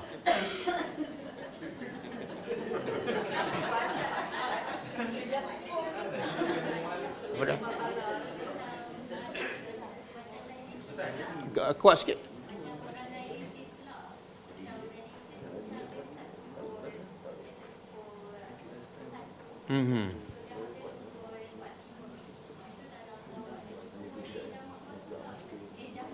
Ya, subhanallah, dia lesihkan. Dia kenapa dia buat juga walaupun menyakitkan? Kenapa dia buat juga? Nak selamatkan nyawa. Solat tu lebih penting daripada nyawa dia. Solat nak selamatkan iman. Nak selamatkan dia daripada api neraka. Dan tak sakit pun. Antara dia lesih dengan solat, mana yang sakit? Kenapa yang sakit dia buat untuk selamatkan nyawa? Yang solat tak sakit, nak selamatkan iman daripada azab neraka, dia boleh tinggal.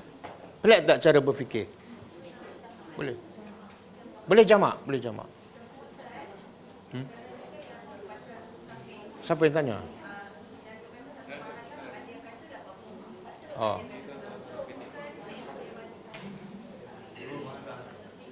Pasal jarak untuk qasar solat. Dia jarak yang dibolehkan qasar solat, ulama berbeza pendapat. Mazhab Syafi'i 80 lebih, mazhab apa sampai 100 lebih, ada kata 2 marhalah, ada kata 3 marhalah. Kenapa ulama berbeza pendapat tentang jarak boleh qasar solat? Kenapa? Sebab tidak ada dalil soleh. Tidak ada dalil yang sarih dan sahih yang menetapkan berapa jarak sebenar boleh qasar. Tak ada. Sebab tu bila tak ada, ulama berbeza pendapat.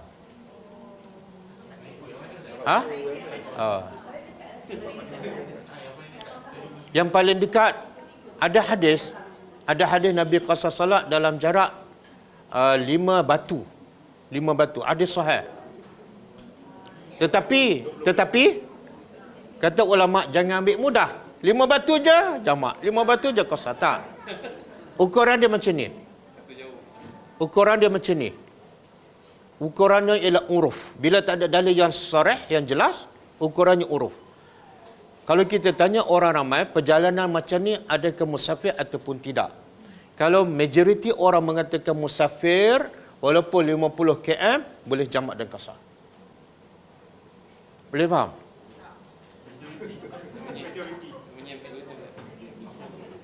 Kalau tak faham, ikut je yang ditetapkan oleh Majlis Agama 87 km. Yang terbaru Johor 81 kan? 81. Okey sikit kan?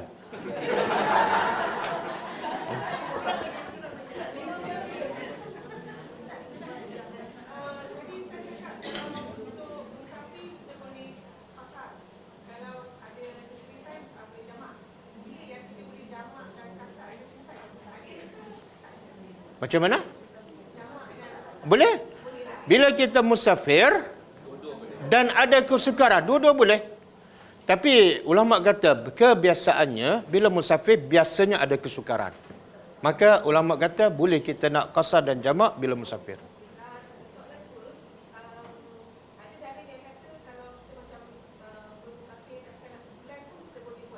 Aha.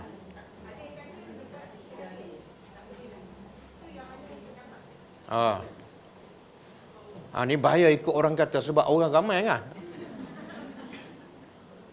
Kalau ikut hadis Nabi, dalam hadis Sahih Bukhari, Nabi qasar salat di Mekah selama 19 hari. Hadis sahih. Itu bukan orang biasa cakap, Nabi. 19 hari. Qasar.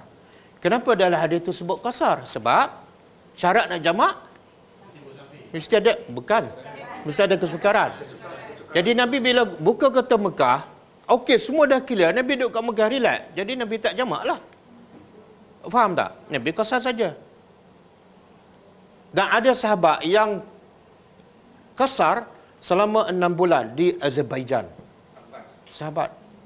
Itu sahabat siapa ni? Sahabat Nabi lah. Sahabat kita kata 3 hari saja. Nak ikut sahabat mana?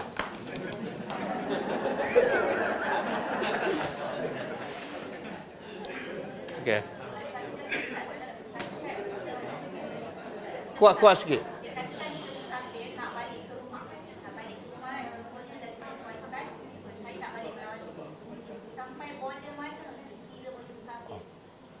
Boleh musafir? Boleh. Kita dah musafir, lepas tu balik kan? Sampai tahap mana kita boleh qasar? Ada pendapat mengatakan sebelum kita masuk kawasan daerah kita, katalah kita duduk Shah Alam, kita sampai KL boleh lagi qasar. Tapi kalau jamak boleh sampai kat rumah. Kalau jamak saja. Bila sampai rumah boleh jamak sahaja.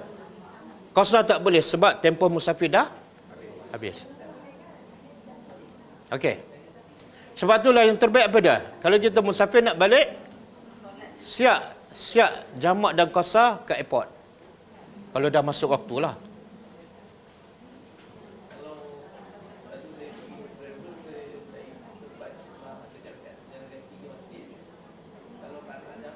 Okey. Soalan dia, kita musafir, lepas tu tempat kita tinggal tu ada masjid dekat dan kita dengar azan. Jadi soalan dia, boleh tak kita pergi solat macam biasa di masjid dan kita tak jamak dan qasar? Jawapannya boleh dan itu yang terbaik. Sebab berdasarkan hadis Nabi, siapa yang dengar azan dia tak solat, maka la solat lahu, makna solatnya tak sempurna. Umum. Nabi tak kata kecuali dia musafir, tak ada. Jadi kalau kita musafir kat mana-mana pun, dengar azan, masjid dekat, pergilah solat di masjid. Sebab kelebihan pergi masjid sangat besar. Kan? Satu langkah naik satu darjah, digugur satu dosa. Duk saf pertama pula, lagi ramai jemaah, lagi banyak pahala. Banyak kelebihan. Dalam kes yang sama, so kita dah solat zuhur dekat masjid tu, dah habis. Boleh tak kita buat asal Boleh? yang dua? Boleh 4, 2. Solat zuhur berimakan imam yang mukim. 4. Lepas tu kita nak jamak qasar asar. Boleh? Boleh. Okey, cukup ah? Cukup. Kita jumpa lagi insya-Allah minggu depan. Kita tutup dengan baca tasbih kafarah. Subhanakallahumma wa bihamdika.